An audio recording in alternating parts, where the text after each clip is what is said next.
నమస్తే, welcome to our channel. ప్రస్తుతం మనతో జ్యోతిష్య పండితులు ఫణి భాస్కర్ శర్మ గారు ఉన్నారు. వారితో మాట్లాడదాం. నమస్తే అండి. నమస్తే అమ్మ.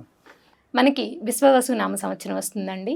సో విశ్వవసు నామ సంవత్సరంలో మేషాది ద్వాదశ రాశులకు ఎలా ఉంటుంది, అలాగే వారు పాటించాల్సిన పరిహారాలతో పాటు అసలు గ్రహస్థితి ఎలా ఉంది, గ్రహ సంచారం, గ్రహస్థితి, ఆదాయ వ్యయాలు కూడా ఎలా ఉన్నాయో ఒక్కసారి చెప్పండి. శ్రీ గురుభ్యో నమః, శ్రీమాత్రే నమః. నమస్కారం అమ్మ. అలాగే వీక్షకులందరికీ కూడా శ్రీ విశ్వావసునామ సంవత్సర శుభాకాంక్షలు. ముందుగా మనం చూసుకున్నట్టయితే గ్రహ సంచారం ఎలా ఉంది అనేది ఒకసారి చూసుకుని దాని తర్వాత గ్రహస్థితి కూడా తెలుసుకునే ప్రయత్నం చేద్దాం. ముఖ్యంగా మనకి గ్రహ సంచారం వచ్చి మే 14 రాత్రికి ఏవైతే 15 మనకి గురువు మేషం వృషభం నుంచి మిథునంలోకి సంచరిస్తారు.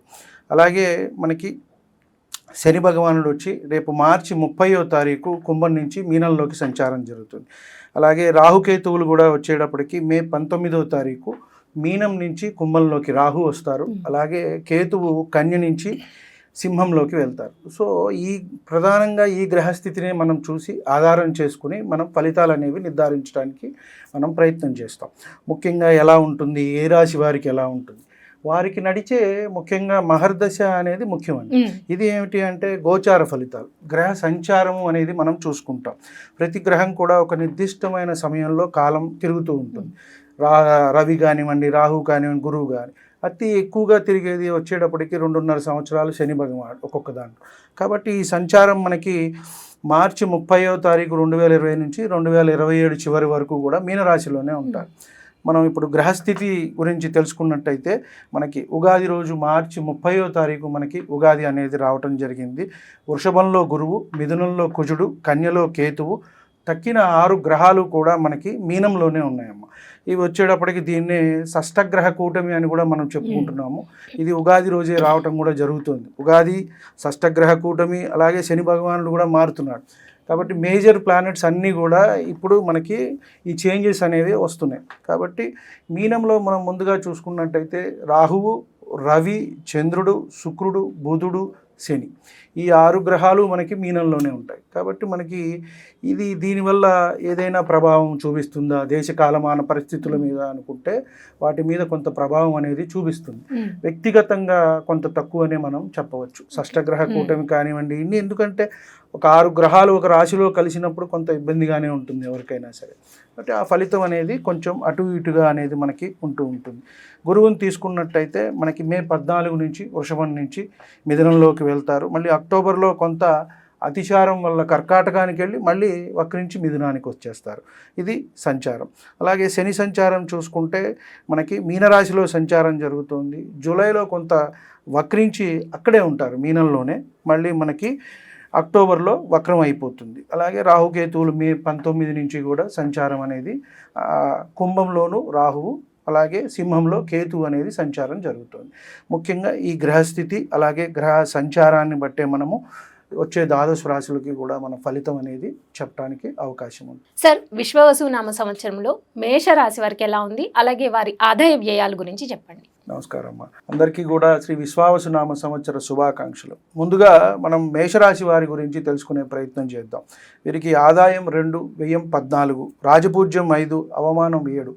వీరికి ఇంత జాగ్రత్తగా ఉండవలసిన పరిస్థితి అయితే మొదలవుతోంది. ముఖ్యంగా మనం తీసుకున్నట్టయితే ఏలినాటి శని అనేది ప్రారంభమవుతోంది. కాబట్టి దీని గురించి కొంత అన్నింటా కూడా జాగ్రత్త వహించవలసిన అవసరం అయితే ఉంది. కాకపోతే చింతించవలసిన అవసరం అయితే లేదు. ఎంత కష్టపడితే అంత వీరికి బాగుంటుంది.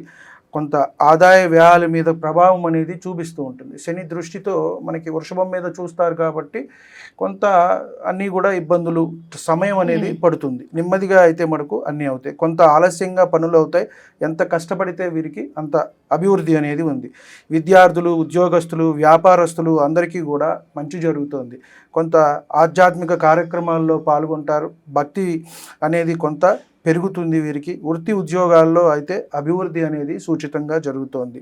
స్థిరాస్తి వృద్ధి జరుగుతుంది. వాహన లాభము, ముఖ్యంగా మనం ఇక్కడ వీళ్ళు జాగ్రత్త వహించాల్సింది శని ద్వాదశంలో వీరికి ఏలినాటి శనితో మొదలవుతోంది కాబట్టి శని సంచారంలో ఆచితూచి నిర్ణయాలు అనేవి తీసుకోవాలి.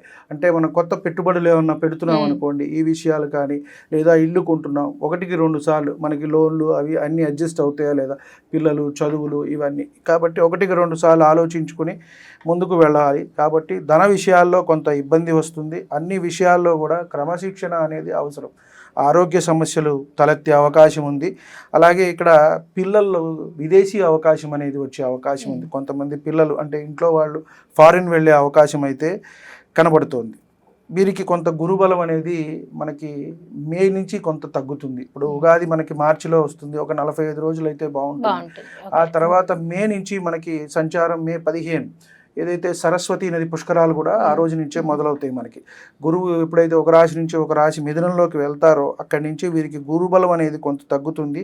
ప్రతి పని కొంత వాయిదా వేయటం అనేది జరుగుతూ ఉంటుంది. చేద్దాంలే చూద్దాంలే అంటే ఏంటంటే శని ఆ ప్రభావం అనేది మొదలైనప్పుడు మనకి కొంత ఆ జాప్యము ఇవన్నీ అంటే బద్ధకం అనేది ఒక ఇంత మనకి మనిషికి ఆవహిస్తుంది. అది మనకి మళ్ళీ ద్వితీయ స్థానం మీద చూస్తుంది, ధనము కుటుంబము ఇవన్నీ. కాబట్టి మాట్లాడేటప్పుడు జాగ్రత్తగా మాట్లాడటము, ధనాలు కూడా మనం చూసి ఆచితూచి ఖర్చు పెట్టుకోవడం, ఎక్కడ ఇన్వెస్ట్ చేయాలి, ఉదాహరణకి ఏమన్నా షేర్స్లో ఇన్వెస్ట్ చేసినట్టయితే కొంత వీరికి ఇబ్బందిగా ఉంటుంది.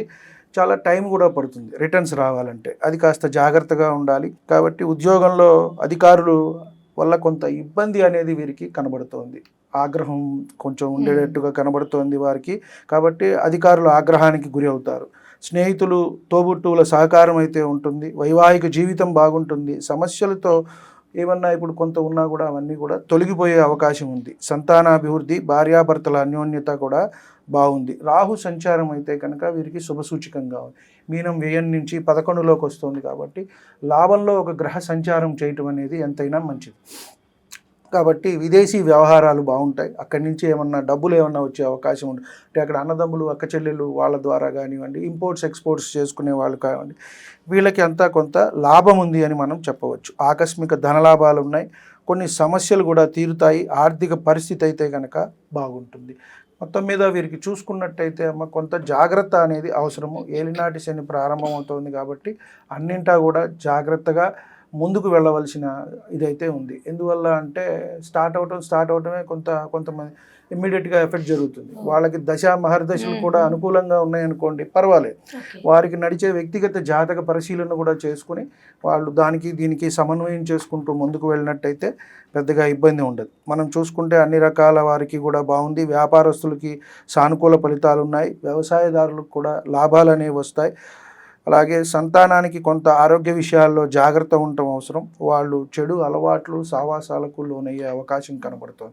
కాబట్టి మేషరాశి వారు కొంత పిల్లల మీద శ్రద్ధ అనేది పెట్టాల్సిన అవసరం అయితే వీరికి కనబడుతోంది. ఎంతైనా గురు సంచారము, శని సంచారము, రాహుకేతువులు మనకి మేజర్ ప్లానెట్ సంచారం చూసుకున్నట్టయితే కొంత జాగ్రత్తగా వెళ్ళినట్టయితే వీరికి మిశ్రమ ఫలితాలే సూచిస్తున్నాయి. అన్నింటా జాగ్రత్త అనేది చెప్పదగ్గ సూచన. అయితే మేషరాశి వారికి కలిసి వచ్చే రంగు, అదృష్ట సంఖ్య, ఏ రత్నం ధరిస్తే మంచిది, వారు పాటించాల్సిన పరిహారాలు? ఎందుకంటే మీరు చెప్పారు వారికి శని మహర్దశ స్టార్ట్ అవుతుంది అని. సో కాబట్టి ఆదాయ వ్యయాలు కూడా చాలా డిఫరెన్స్ చెప్పారు మీరు. సో దానికి తగ్గట్టు అదే కదండి, 2 వ్యయం 14